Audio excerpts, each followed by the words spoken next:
Good Monday morning. Yes, it's the community voice, and it's a miracle that we're here this morning, but, we believe in miracles. Right, brother? Right, amen. Okay, good morning. Welcome to Community Voice. I'm Steve Graddick, your host. Delighted to have you with us. We've got a very special guest this morning.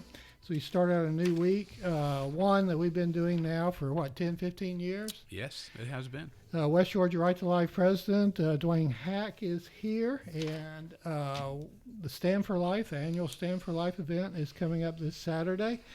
So, if I can catch my breath, I'll let you do the talking. Tell us, what is the Stand for Life? The Stand for Life, again, thanks for letting us come by, Steve, spend some time with you this morning. I was going through some old notes, and this is our 15th year of Stand for Life. And if I recall right, I think you were at number 1 or number 2 when we first started it. So back then, both of us had more hair, and we were 15 years younger. Not much more, but go ahead. But the Stand for Life is here in Carrollton. It's next Saturday from 10 to 11. We form a line on the sidewalk on Highway 27 South from somewhere around Stripling Chapel, and it goes all the way really down to Verizon, to O'Charlie's. The Stand for Life is basically in unison with Life Chain. Life Chain started in 1987 out in California. Go figure that.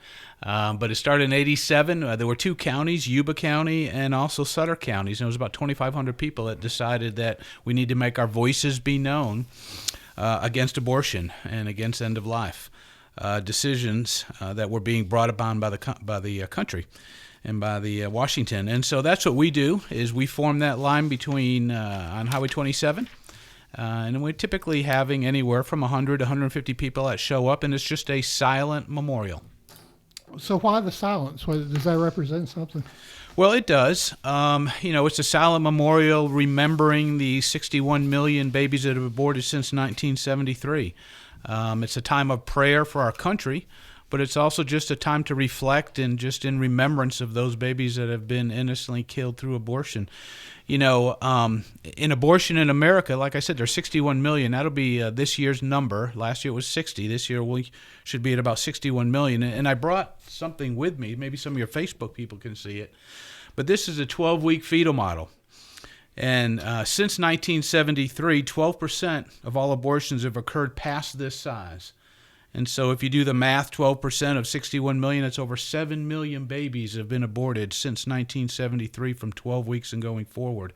And just to put a visual in your mind about what is 61 million, just take a swath of America and go from Arkansas, Oklahoma, you come down to Tennessee, you come down to Mississippi, Louisiana, Georgia, South Carolina, North Carolina, Kentucky, Virginia, West Virginia, D.C., that whole area there, Kentucky's, I think I included, it's gone. It's no longer available.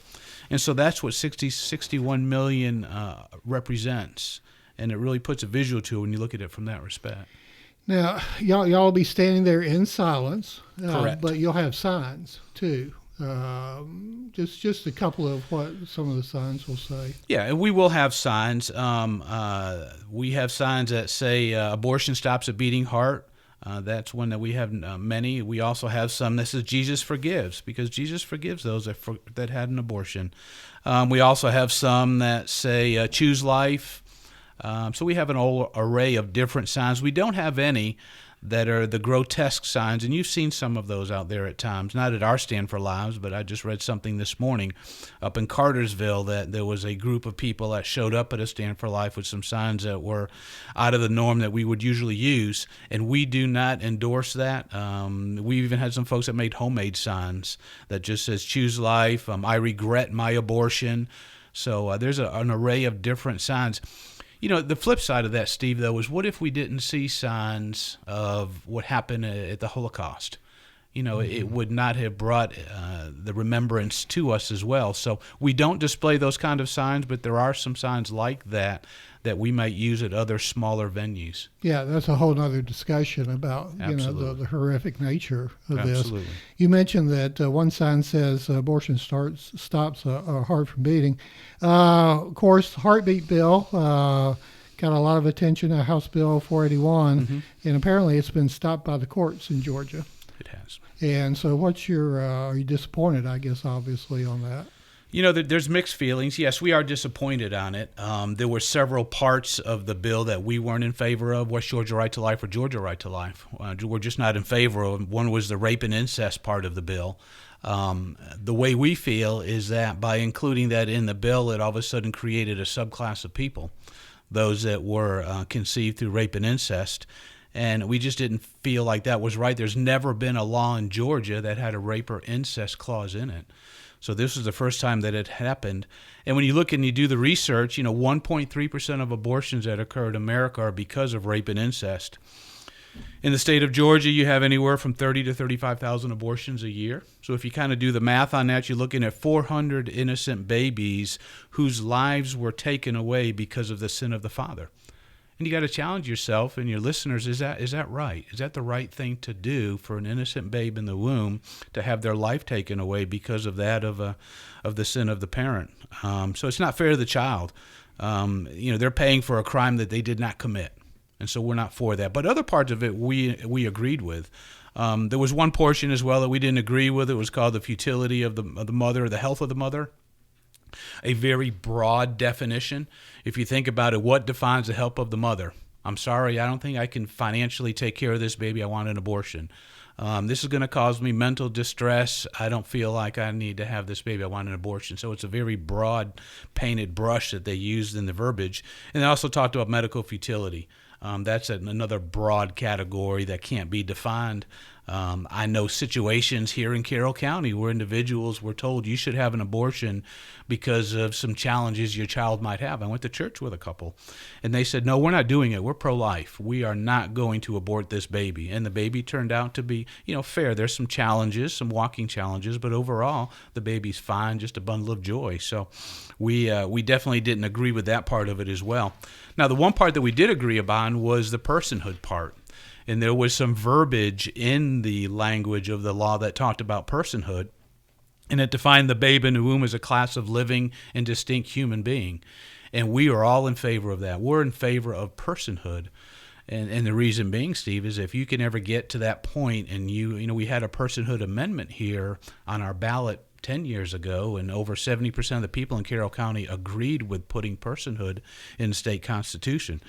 But what that does is it recognizes the unborn children as natural persons.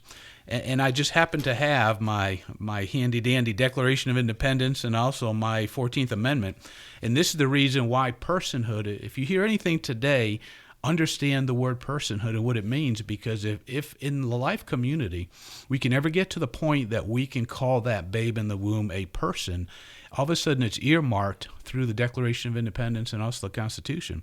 The Declaration of Independence says, we hold these truths to be self-evident, that all men are created equal, that they are endowed by their Creator with certain unalienable rights, that among these are life, liberty, and the pursuit of happiness. I like it's got created in there twice. But then you go to the 14th Amendment, and this is the legal aspect of it, that once that babe in the womb is called that person and is allowed to be called that person in law, the 14th Amendment says, no state shall make or enforce any law which shall abridge the privileges or immunities of citizens of the United States, nor shall any state deprive any person, there's the key word in that whole thing, any person of life, liberty, or prosperity without due process of law, nor denying any person within its jurisdictions the equal protections of the law. So you see, personhood is so important. That's the reason why we work closely with our legislators to get that piece of legislation pertaining to personhood included into HB. Our guest this morning is Duane Hack, West Georgia Right to Life president. We're talking about the upcoming Stand for Life. And when we return, we're going to have something called the lightning round, which is a dirty word around radio stations. Trust me on that. But we'll be back with more after this.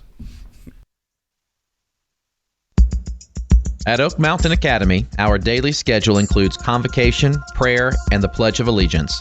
By doing so, we build a family-like community where all students grow and flourish and personal faith is encouraged. Through community service and a historical approach to biblical study, our students are taught the value of the warrior way, honesty, respect, and responsibility. Oak Mountain Academy, we are a family creating legacies. To learn more, visit oakmountain.us. At Tanner, we're advancing health throughout West Georgia and East Alabama because we know that exceptional care isn't based on how many patients we serve, but how well we serve them. That's why we're focused on quality, delivering the best possible care for our patients. It's why we're expanding our clinical services and building new facilities to serve our growing community. And it's why we're looking beyond our hospitals and medical practices to develop sustainable wellness and preventive health programs in our region. What makes a hospital great has changed. It's not how many beds we have. It's how well we care for the neighbors who need them. Delivering the right care to every patient, every time, is how Tanner is advancing health with medicine beyond measure. Learn more at tanner.org or find a physician on our medical staff by calling 770-214-CARE.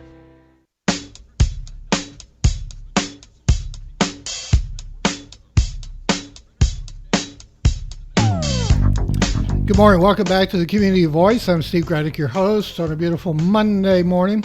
Duane is in studio, West Georgia Right to Life president, talking about this Stand for Life coming up this Saturday. But back to the heartbeat bill.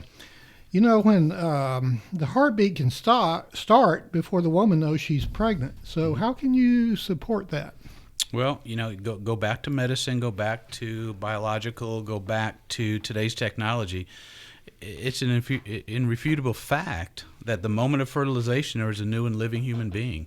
Medicine declares it, biology declares it, technology shows it. And so you see that living human being within the womb. You know, the heartbeat is called cardiac rhythm. Cardiac rhythm is what the heartbeat is called. It's an indicator of life. So, you know, when an EMT shows up at a situation and they see an individual that's incoherent, what's the first thing they do? They check for the pulse to see if that person has a pulse, which is driven by the heart itself, which is pumping blood through the system.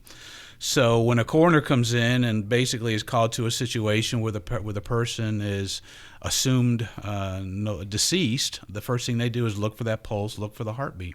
And so the same thing here as well is why do technicians in the emergency room shock a person and try to get the heart started again? So that is a life, and that's what we believe in, that at the moment of conception and fertilization, there is a heartbeat there. So we support any laws that protect life from the moment of conception. So if the heartbeat does go into effect or the Supreme Court does outlaw abortion, do you support arresting women who've had abortions? As in any case law, there are penalties to the decisions that we make. I mean, good or bad, there are decisions that have to be, and a price is paid, fortunately or unfortunately, and the decisions are followed by consequences produced by those decisions.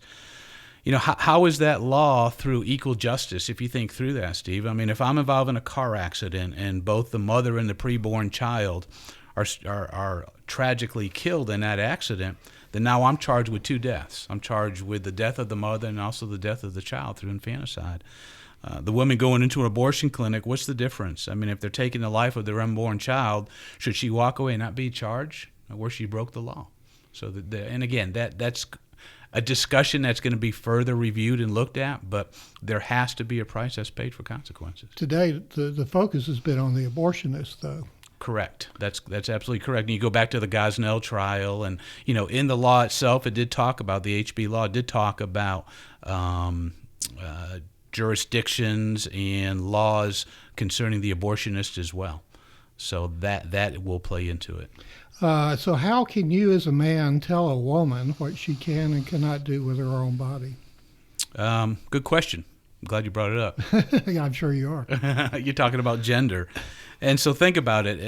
How can it be if a woman's body, there's a 50% chance that baby in the womb is either male or female, right? I mean, statistics rounded either way. So 50% chance that male is in the womb itself. So how is that male have that same DNA line that the mother has? I mean, each and every one of us, you sitting here, Joe, Luke, we've all got different DNA lines. We've got different chromosome lines. There's 46 of them. And so upon conception and as that child continues to grow, those DNA lines are separate and different than what the mother has. It's a DNA genetic code. And, you know, so there's two different chromosome lines that total 46 lines. Everett Koop, I wrote this down this morning. I just came across this. You remember Everett Koop? He was the former U.S. Surgeon General in the United States. He wrote this down. He said, "We should not view the unborn babe as an extension of the woman's body. It did not originate from the woman. The baby would not exist if it not for the seed of man." And so, again, there's those two different lines coming together. So a lot of women say that, my body, my choice, but I understand you had a choice, and you made the choice, and you've conceived, and now we have to stand up for those that have no voice, and that's the unborn in the womb. But isn't the right to choose paramount? Absolutely right. You chose many years ago to oversee Grata Communications. I chose my career paths. You choose every day. You make choices every day in America, and that's what kind of makes our country such the greatest country on the planet Earth, is that we all have different choices, career paths, married, where are you going to live? You live up in Haralson County, I believe. There's no limits to all the choices we have, but then as an individual, when you talk about life situations, you have the right to choose. You chose to conceive. You can chose to have that relationship that brought about another human being. So should the child, and just like we talked about in the past, in the last segment, should that child then be held liable for the life of the choice of the mother and the father through abortion?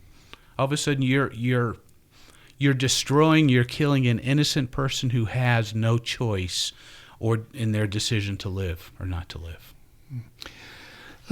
Comedian Dave Chappelle in his Netflix special asked if the woman could terminate a baby in the womb, shouldn't a man have the option of paying or not paying child support? Somewhat of a cynical type viewpoint, but does that sound fair to you? Go back to what I said. There's choices that we all make, and there are decisions that we all have to live by those choices. When a male and a female come together, and a baby is conceived, that male has a responsibility for that baby within inside the womb. Georgia has some of the toughest laws concerning responsibilities for child support. And so I believe that, yes, that male, and in the HB bill, the heartbeat bill, there are clauses and verbiage in there that talks about the responsibility of that father for that baby in the womb. All right. Our guest this morning is Duane Heck, West Georgia Right to Life president, and we'll be back with more after this.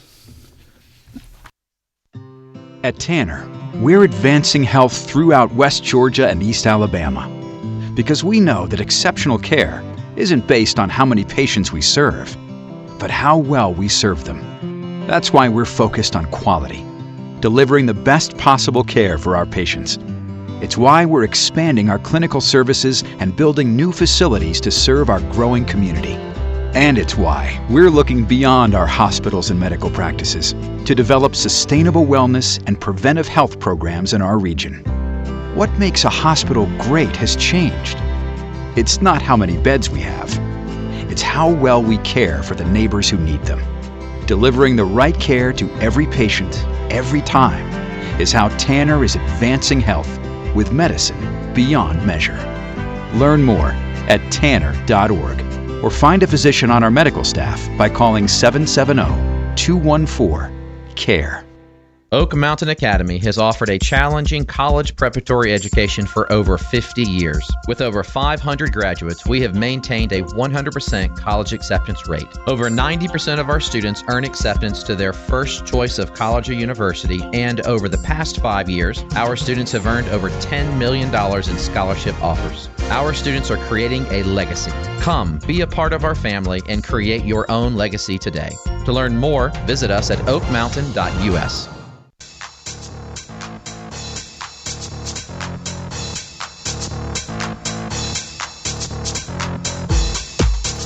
Good morning. Welcome back to the Community Voice. I'm Steve Graddick, your host. Delighted to have you with us. We're honored to have in studio Duane Heck, president of West Georgia Right to Life. Thank you for listening this morning, and you can also find us on the News Talk 1330 Facebook platform with Facebook Live. So back in the mid-'70s, we knew that abortion had changed the overall view in society from a sanctity of life ethic to a quality of life one. So when the governor of Virginia, I guess it was this year, Governor Wortham, says newborns should be allowed to die by starvation and dehydration if they determine to have Down syndromes or any other less than normal attribute after birth. should anyone really be surprised? And this is called infanticide, right? That's correct. Yeah, and we're not surprised at all. Back in the 60s, even before Roe v. Wade in 73, there were conversations by some of the pro-life, I want to call them theologians of some sort, those that were strong Christian beliefs, but yet were involved in some of the legislation against Roe v. Wade. And they said that this is just a stepping stone going forward for end-of-life decisions, for infanticide. I mean, they already had seen that coming past just the abortion side of it. And Governor Northam's comments, this was concerning Virginia House Bill 2491, and what that centered around was a live birth of a baby and an attempted abortion failed. And here's what his comment. He said, the infant would be resuscitated if that's what the mother and the family desired. Then a discussion would ensue between the physician and the mother. So here you have a abortion that's been basically gone wrong. The baby is still alive, and all of a sudden they're going to go ahead and make the baby feel comfortable and then make a decision if that baby will live. Which, to me, is this going back to the days of Molech, where you have baby sacrifice? I'm not saying they're going to sacrifice the baby, but we'll make a decision based upon what the mother and the doctor feel. Right here, Steve, we've been, over the last month and a half, we've gone to a lot of Founders Days, fairs. We've been partnering with the Republican Party of Carroll County and setting up a Right to Life GOP booths at all these fairs and just showing people about Right to Life, handing out information, because that's part of what we do as well. Is we're not just a group that goes out and hands out information, but we try to educate people. We work with legislators. We do education just like this, and we were showing some people some of the displays that we had there. This right here is a 32, 34-week-old babe in the womb. Basically, it has all the parts it needs, its eyes, ears. It's got some hair already growing. It's got toes, but yet Governor Northam had mentioned that, once this baby is aborted and there's a failure, we'll make it comfortable and we'll make a decision what we're going to do next with that baby between the doctor and the mother. Initially, it was between 3 doctors and the mother, and then as the law continued to be reviewed and changed, it was down to 1 doctor and the mother. Fortunately, that law did not come into effect. It was sidelined by those that were pro-life, didn't have enough votes. But the pro-abort stance has always been according to abortion, and you've heard it even from their president. We're going to make it safe, legal, and rare. Basically is what they said. But now with the newborn, we're going to make it comfortable to make a decision if that newborn is going to live or die. And so it didn't surprise us at all that this occurred the way it happened. It had been looked at and talked about in the 60s, and it's starting to come to fruition now. I read somewhere that only 6 states require that babies born as a result of a failed abortion have to be reported. And so people like Gosnell, you don't have a proper track of them. No, you don't. And, just the recent case here in Indiana, where that abortionist that was working in Illinois and parts of Indiana as well, I don't know if you've heard the story, but when he died, they went into his house there in Indiana, and they found, over 2,000 little either tubes or canning jars with parts of fetuses in there, and it was kind of his trophy wall. Right. Of all the abortions that he had performed over the years. Seeking revenge. He grew up during the bombing of Dresden and World War II. Yeah. So basically, this quality of life ethic, that extends now to the elderly and to passive active euthanasia.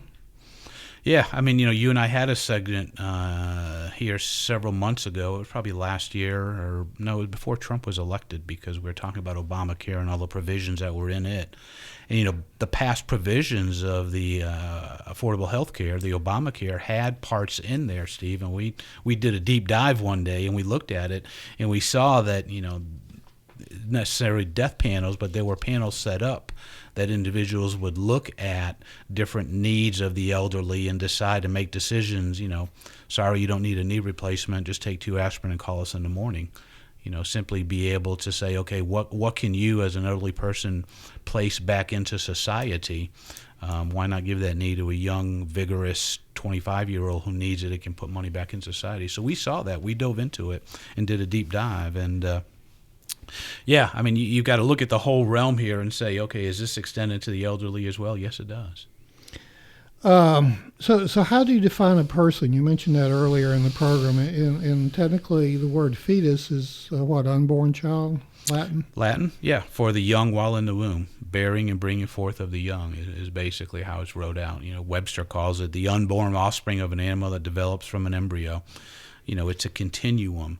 Once fertilization occurs, it's a continuum that grows, continues, all the way through the whole growth stage from the embryo to prenatal development. A person under the law is a human being under the law, and we read that in our Constitution as well. And we believe that child in the womb are persons. That's our belief. That's a lot of pro-lifers' belief. And you're seeing more and more, there's something called Personhood Alliance, which I think we had Dan Becker in here one time. He was the president of Georgia Right to Life, and now his organization is Personhood Alliance. And all across the country now, there's over 22, 25 chapters that are just basically personhood-based. Developing legislation, working with their states to go ahead and endorse and be proponents of the Personhood Amendment. Real quick, what's the latest on our tax dollars going to Planned Parenthood?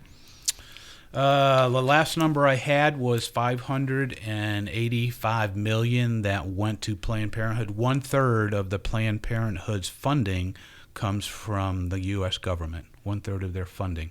Last year they did 218. They did 332,657 was the abortions. The previous year was 312. So they increased their abortions by 10,000. They got the previous year they had received a low $500 million. Now it was up to the number I just said. So they increased their funding. They produced more abortions. They claim to be able to give mammograms, which they don't. They're not authorized to give mammograms. They're a third party. They provide those folks to go to another third party. So definitely Planned Parenthood is not our friend. If you're a pro-lifer, if you're a Christian, it should not be your friend as well. Okay, tell us about Stand for Life as we wrap it up. Stand for Life, again, this Saturday. Hope you can join us. We've got several churches that are coming this year. We even got a little incentive. If you're a local church and you have anywhere from up to 10 teens in your group coming, between 12 and 19, we'll give you $100 to use for fellowships, pizza dinners. If you got anywhere from 14 and up, teens that come from your church, we're going to give you $150 to use as a fellowship outing. Again, that's this Saturday from 10 to 11. You can park down there in the Walmart parking lot, walk up the hill past the Walmart gas station there, come up to Highway 27. See us there. We form a line starting all the way from Stripling Chapel. Several years past, we went all the way past O'Charlie's and Verizon. We'd love you to be there. You're a voice for the voiceless. With the federal judge repealing and putting on hold HB, heartbeat bill, now it's more important than ever that we get up and stand up and make our voices be known, because part of that legislation is personhood. And like we talked about today, it's important. What time? 10 to 11. 10 to 11. Show up about 10 till 10. We'll have signs for you. You don't have to bring signs. We have all that for you. And just basically you'll be standing about 10 foot away from the next person, just in prayer, remembering those who have been aborted since 73. Our guest this morning has been Duane Hack, West Georgia Right to Life president, and talking about Stand for Life this Saturday. Thank you for listening. Thanks to our sponsors. Go out and make it a great week. You're in tune to WLBB Carrollton.